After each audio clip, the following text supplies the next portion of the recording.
Hi everyone, I'm recording the video I promised I would make to show you all how to make the alcohol ink background cards that I posted on Facebook the other day. And thank you so much for all the really lovely messages and comments that you put on them. That was really nice of you all. So this is the first time I've ever made a video. Not very good at it, I'm afraid. I do apologise, probably going to make loads of mistakes. But if you can bear with me, then this should make it really easy for you to understand how I made them, and then hopefully make some of your own, which would be great. So to start, you have to make the alcohol ink backgrounds. So if any of you haven't done this before, what you need are alcohol inks, a selection of them. I'm using some Tim Holtz Ranger alcohol inks, and then for the silver it's Jacquard Pinata. You can get silver from Tim Holtz, but I prefer the Pinata one, but it's personal preference. You can try whichever ones you want. And there are so many different colours, it's really cool. And every background is different. You need some rubbing alcohol, 99.9 is the best. But if you can't get it, anything that's over 70% will work absolutely fine. And things that are really helpful to have are pipettes for using the alcohol. A heat tool. I prefer to heat mine dry. You don't have to do that. You can blow it dry, leave it to dry by itself, but this I find works far quicker and far better for spreading the ink out. And then obviously you need your medium for it as well. So this is where things differ quite a lot. The kind of, I suppose, industry favourite paper is Yupo paper, which for us in the UK can be quite difficult to get. And generally speaking, we can only get the lightweight Yupo paper. The heavy stuff is, you have to get that imported. So lightweight you can't use heat tools with because it will warp. The heavy stuff you can, but I say you have to get it imported. So instead of that, what I use is photo paper. This particular brand is Kirkland, which I think is Costco's own brand. But you can buy it on Amazon and stuff like that as well. And it's way cheaper than the Yupo paper, so that's really good too. The only thing you need to know about using photo paper is you don't put the alcohol inks on the photo printing side, the kind of really shiny side, because they don't work then. You have to use the back, which probably sounds a bit odd, but you would see what I mean if you gave it a go. So we're going to get right onto it. I'm going to give the inks a little shake, especially the silver ones. You can hear the ball rattling with them.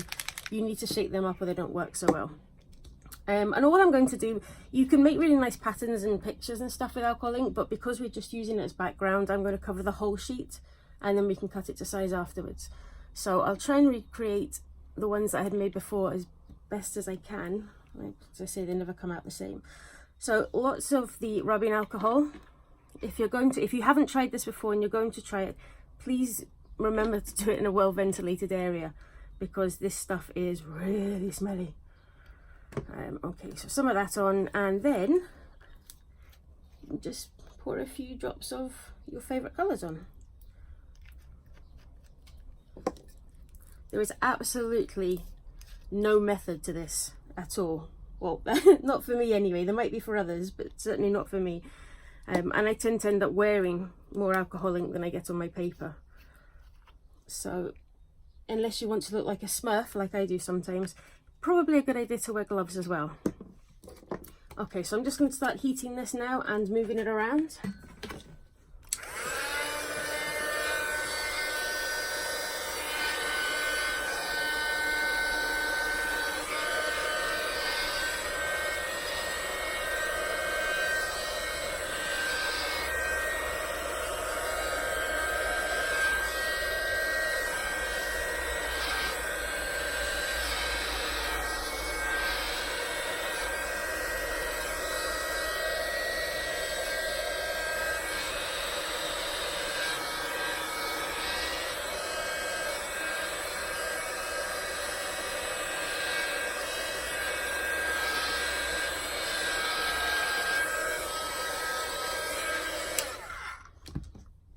Get some more.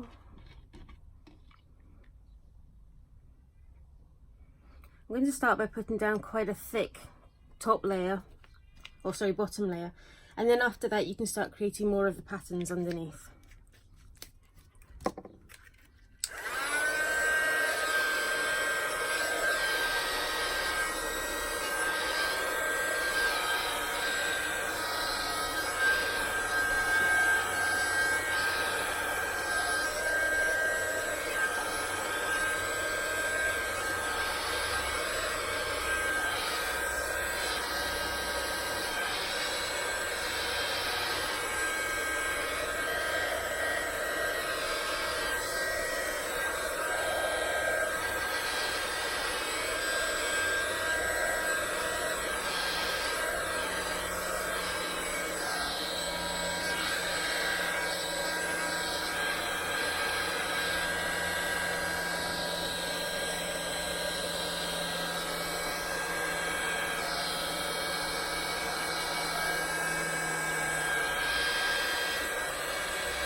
Okay, so that's it done.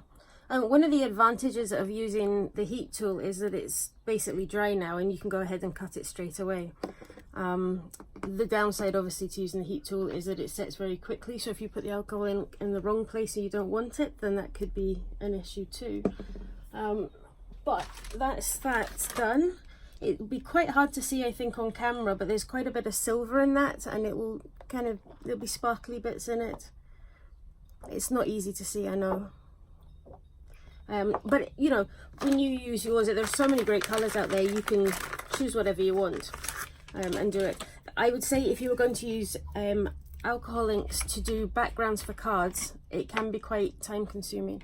So what I tend to do is make like 2 or 3 or more perhaps in advance, and then I can just cut them up as I want. Otherwise you literally have to break all this stuff out every single time you want to make a card, and that takes forever. Okay, so I'll just clean all this up and then I'll show you how to go about making the actual cards. I'll be right back.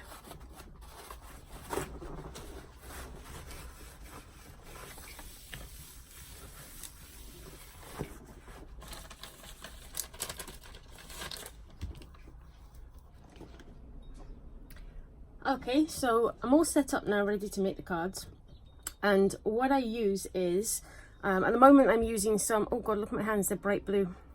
I told you I end up looking like a smurf. So I'm using pre-scored cards today, which are 5.5 by 5.5. You can use any size you like, it's really flexible. I have 3 dies. I really like the way these ones turn out on the cards, so I've got a star die. I have got a really cute little stitched outside circle that I like to use. And I have another little stitched kind of, I don't even know what that shape's called, but it's kind of pretty anyway. So there are the dies that I'm going to be using. I've obviously got the background piece, and I've got some other pieces as well that I've got lying around, so I can use some of them.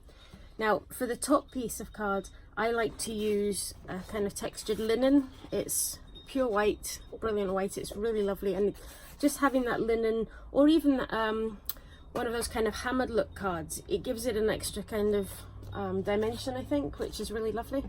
So I'm going to go ahead and cut these, because we're going to take the top piece from this. Now these are 5.5 by 5.5, as I said. I would cut them slightly smaller because I like them to sit in a bit, I don't want them touching the edge. So I'll take mine down to about 5 1/4.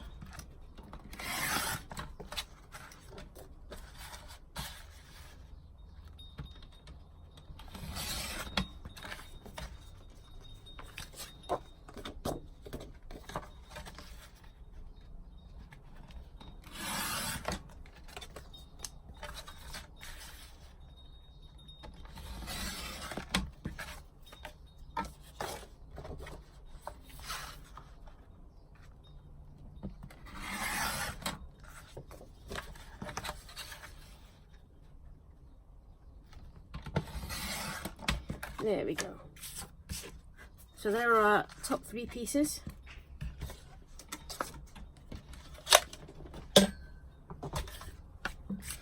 And I'm going to center the dies in them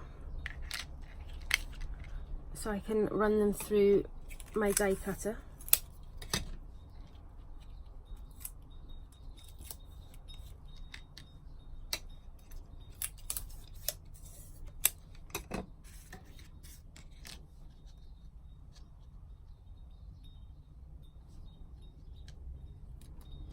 It's probably more accurate if you find the actual center of the card. I'm terribly lazy for things like that.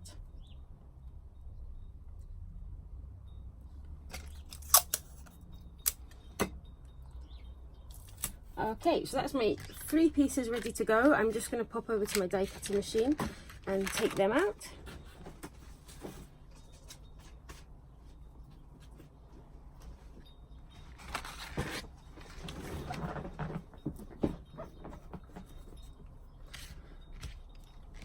Okay,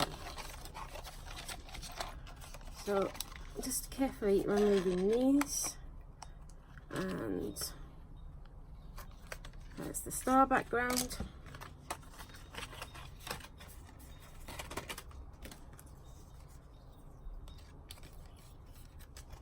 is that cute funny shaped little one, I don't know what it's called, and the stitched outside circle die. Come on, there we go. Put them to one side. I'll probably reuse the insides for something else. And now we're going to get down to assembling the card. So I need to cut this piece into sections again that are slightly smaller than the 5 1/4 by 5 1/4 that I cut these, but obviously make sure they're still big enough to fill the insert completely. So probably we're going for just under 12, 4.5 roughly would work. I didn't do that one very well, did I? And 4.5. I like that bit there.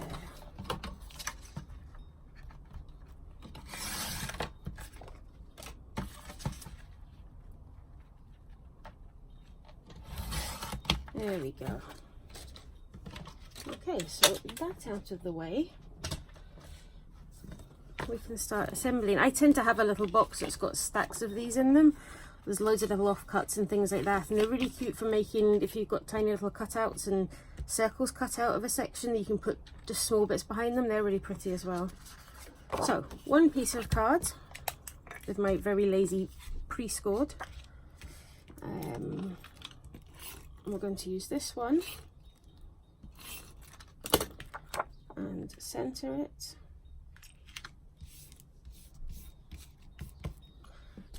And then decide which shape we want. I like that one actually. That was quite pretty.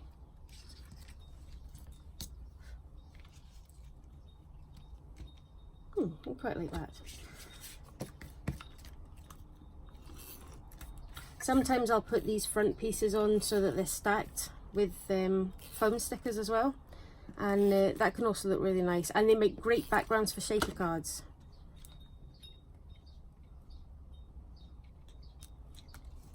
There you go, managed to get some ink on it, which is not at all unlike me.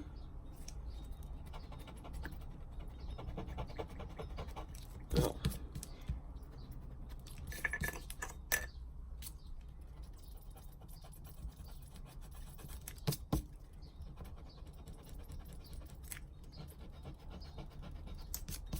Oh, that bit's not coming off. I will put the sentiment over there then.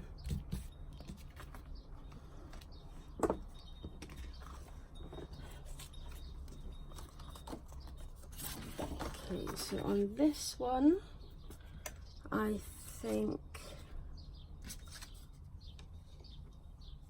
maybe the star.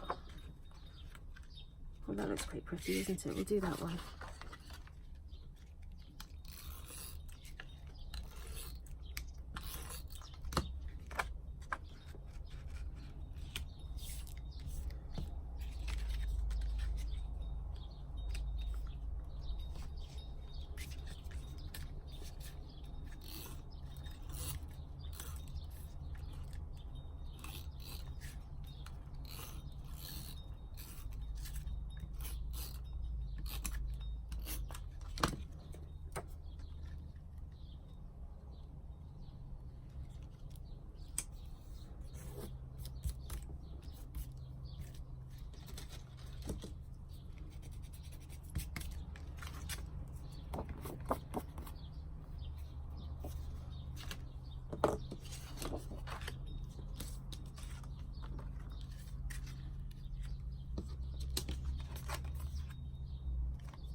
Okay.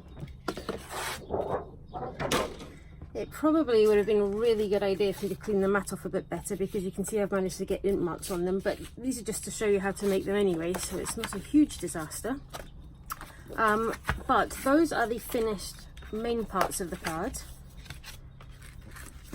And then all you have to do is choose a sentiment, something you want to put on it. You don't have to, you can leave it completely blank. I like small sentiments, something like this, like a love one, and that's similar to the ones that have been on the video. If I'm die cutting something like this, which is quite fine, I will quite often die cut it 2 or 3 times, glue it together, and then stick it on so that you can get a bit of dimension, and it's a bit solid as well. Things like best wishes work really well, and usually a happy birthday one as well somewhere. I tend to cut lots out at a time. There's a little happy birthday you put on, and then I would just put some gems around it as well. So there you have it. That's how you make alcohol ink background cards. Super simple, extremely messy, especially if you're anything like me, but they are great fun to do. So I really hope some of you will give it a go.